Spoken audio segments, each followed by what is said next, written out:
together strong. So now War for the Planet of the Apes is out. So I figure we should talk about some spoilers in War for the Planet of the Apes. And that is a spoiler warning for people who have not seen War for the Planet of the Apes. If you haven't seen it, you should probably check out my spoiler-free review. If you have seen it or don't care about spoilers, welcome. Point is, let's get into it. So this movie starts out, it actually started out really cool, but it was talking about like a virus wiped out a lot of humanity and made apes smart, and then it was like, rise. Then Koba dicked out and started a war with human beings. Dawn. And it shows humans really going after the apes because they're like, oh, well, clearly they're bad, right? They're clearly hostile, very smart. They need to be wiped out or we're going to be wiped out. Though we know that's not the case. It's how they see it. And if you really look at it, they have no reason to see it any other way. Thanks, Koba. But they do see, as they showed in the trailer, there are some apes that are with the humans because they're ultimately Koba supporters. I don't know how you can be a Koba supporter. Koba, who clearly hated human beings and then worked for human beings. I suppose it's a case of, well, Caesar and his apes killed Koba, so the enemy of my enemy. Right, but the point is, Caesar's son has found this great, wonderful valley. He's found the Great Valley from Land Before Time. And all the apes want to go there, but then Woody Harrelson and his crew invade the camp, and Woody Harrelson kills Caesar's wife and son. Granted, Caesar does have another son named Cornelius. Throw back to the original Planet of the Apes right there. He can't be the same one though, right? He just can't be? Maybe he is. But I had to do a double take on that. I was like, did his son just get killed? No, it can't be. And that's one of the bummers in this movie is that his son had such an arc in the last movie. And this one, it's like, all right, here we go.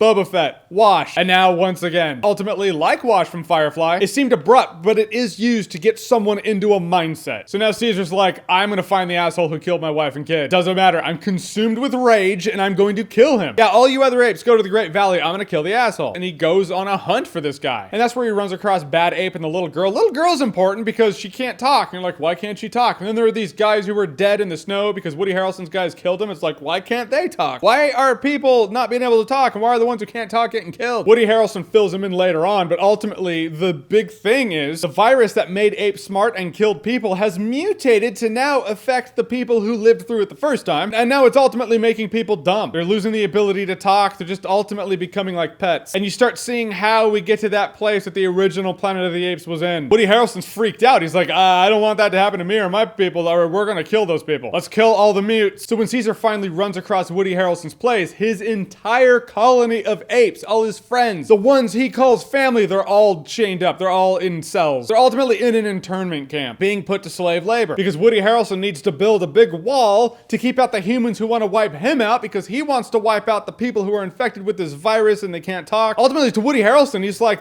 the human race is on the brink of destruction because of the virus. The apes are already smart as hell. They're stronger than us. If we lose our intellect, we are clearly losing the planet. So there's this really big hurdle for the human race. Woody Harrelson is just scrambling to stay above water. All the while, Caesar is on a manhunt for this guy. And it's even addressed in the movie. It's like, Caesar, you've become like Koba. You're so consumed with hate and rage, you're blinded and you just want to hurt the ones who hurt you. And that's where you see some tension between Caesar and his apes. When he gets captured and he gets thrown into the cells, all the apes are like, you left us, dude, and now we're here. Granted, I don't think with Caesar there, they would have gotten out of that situation. They'd all end up there anyway. But it really is an easy thing to point blame, be like, this is your fault. And it sucks to see Caesar in that situation. It sucks to see Caesar on this path for most of the movie. But it sucks. It's not to say the movie's, I mean, the movie's great. It's a powerful thing to see such a character in such a vulnerable state, such a human state. He doesn't walk on water. It's like The Dark Knight taught us, even the best of us can be broken with one bad day. This is yet another movie that proves the Joker's point, really. And interestingly enough, I do get, for the first time in a very long time, a lot of movies have like, ooh, slave labor. It's like, why don't you just kill them all? They're your enemy. Why don't you kill them? This movie does address the fact he's trying to build this big wall, this big fortress to keep people out. With an army of apes, yeah, you can get that wall built in no time. That has always been my problem with the great Terminator movies called Terminators 1 and 2. The story is the machines rose and then put people into slave camps. Why on earth would they do? What work did they need people to do that they couldn't do themselves? It's like, yeah, the machines could enslave people, or the machines can make stronger, more productive labor in the form of machines. Maybe that's with intelligence comes laziness, but in this scenario, the slave labor thing totally makes sense. And Caesar gets put through the ringer, dude. I mean, it is winter outside. It's all snowy and cold. So that one ape's like, oh, here's a drink of water, splash all over. It's like, yeah, have fun freezing, dick. And you're like, oh man, Caesar's in the lowest place of his life. He's lost his family, his colony hates him, and he's ultimately being tortured. Still no war. Yeah, why it's called War for the Planet of the Apes? No idea. Now, the war does happen, or at least battle. The battle happened. Which one of the complaints I've heard about this movie is that the guards are idiots, which is a transgression that a lot of movies do because they need guards to be idiots. So like, how are people ever going to get out of cells if guards are smart? So in this one, guards, yes, they are idiots once again. But in this particular situation, I feel like the guards are justified in being idiots. Fact of the matter is, the virus didn't discriminate. It wasn't like everybody but military personnel and guards gets wiped out and apes get smart. No, it's just like randomly people, a lot of people on Earth died. So these guards are not really guards. They're not even military personnel. Odds are they were plumbers. They were janitors. Some of them might have been accountants. Who knows? And they were told by someone, probably Woody Harrelson, it's like, you need to sign up with us because if you don't, the human race will be extinct and we will be a planet of apes. So these shitty nobodies with no skills whatsoever are like, all right, I guess I'm a guard now. Which is why I give this movie kind of a pass to the fact that the guards are stupid. When the fight goes down, it really is human versus human. The apes are just trying to get the fuck out of Dodge. But even Caesar's like, I can't go. I still need to kill that guy. I know I'm like Koba and I'm flawed because of it, but the guy literally took my family from me. I gotta kill him. And he goes up there to kill him. And the thing is,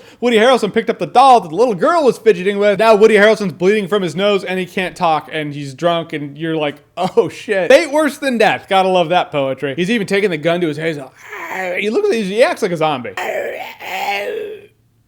And that's when Caesar puts down arms. He's like, yeah, screw this noise. The Colonel, Woody Harrelson's character, just takes his own gun, blows himself away. Tragic lives, man. Caesar's running and he has his grenades, and that dude, the guy he spared at the beginning of the movie, you're like, maybe he's a good guy, maybe not. Nope, he ends up shooting Caesar. He's the reason he died. And that one huge gorilla just boom, blows the dude up, and you see that one guy, slow-mo shot, just takes a gun to the back of that gorilla's head. The gorilla's like, I don't care, Caesar's awesome. Glad that gorilla did the turncoat thing. Then Caesar throws the grenades at that gas thing and just blows it up. You saw it in the trailer, because trailers. And so Woody Harrelson's crew gets wiped out, big army strolls up, and then they see Caesar and they look like they're gonna raise their guns, and a big avalanche comes down and wipes them out. That's the end of Apes. Well, not yet though. Caesar has his last words with Maurice. Maurice starts crying. Caesar's been shot, and Caesar slowly dies. This is the end of Caesar's story. Caesar's story is a trilogy. It's a very tragic trilogy when you look at it. And who knows where it's gonna go from there. This is why after this, it's like, do they need more Apes movies? No, we know where it ends up. However, there is undeniably more story to tell. Geographically speaking, where it ends up is not where it is. We're pretty close to San Francisco in these Apes movies. The original Planet of the Apes, a little farther. How do they get across the continent? Don't know. I'm sure there's a travel story in there somewhere. Makes me wonder if they are going to tie in the Charlton Heston story, or are they gonna retell